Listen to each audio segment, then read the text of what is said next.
नमस्कार. नमस्कार. आवाज थोडा मोठा घ्यायचा. आज आपण जळोली या गावामध्ये एका प्लॉटवर आले. तर शेतकऱ्यांसाठी तुमची ओळख सांगा. आवाज मोठा. बडजी माणिक थोरात, राहणार जळवली, तालुका पंढरपूर, जिल्हा सोलापूर. जिल्हा सोलापूर. आपला हे डाळिंबाचा प्लॉट आहे की तुम्ही किती ह्याला डोस टाकलेत पहिले?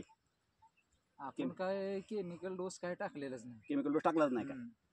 फक्त ऑर्गॅनिक आणि ऑर्गॅनिक वर हे चालतंय. ऑर्गॅनिक वरच आहे आपलं सगळं. तुम्ही केमिकल सोडून ऑर्गॅनिक का वळाला?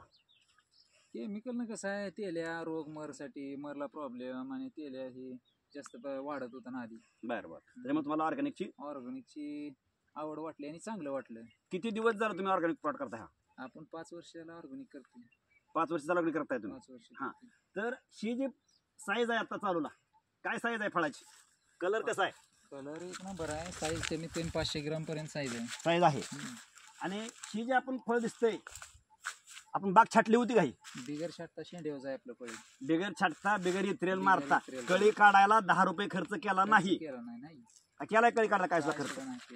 कारण काय हो तुमचं? बाबा कळी काढायला खर्च नाही केलं कारण काय? आपण रेस्ट पिरियड मध्ये त्याला जे पाहिजे होते नियोजन आपण सगळं फॉलो केलेलं आहे ना. रेस्ट पिरियड मध्ये. हा, तुमचं काय मत आहे बाबा? बाहेर शेतकरी जे आहेत, तमाम शेतकरी महाराष्ट्रातले ही शूटिंग बघणारे, तर तुमचा सल्ला काय असेल? केमिकल शेती करावी का तिने ऑर्गॅनिक शेती करावी?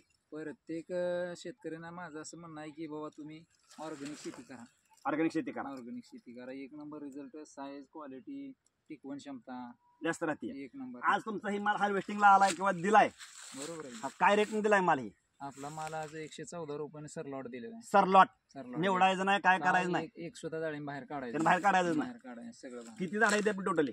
400 झाड आहे. 400 झाड आहे ते. अंदाज तुम्हाला काय लागलाय का बाबा एवढा टन माल निघेल? अंदाजे पहिला तोडा एक 5-6 टन निघेल.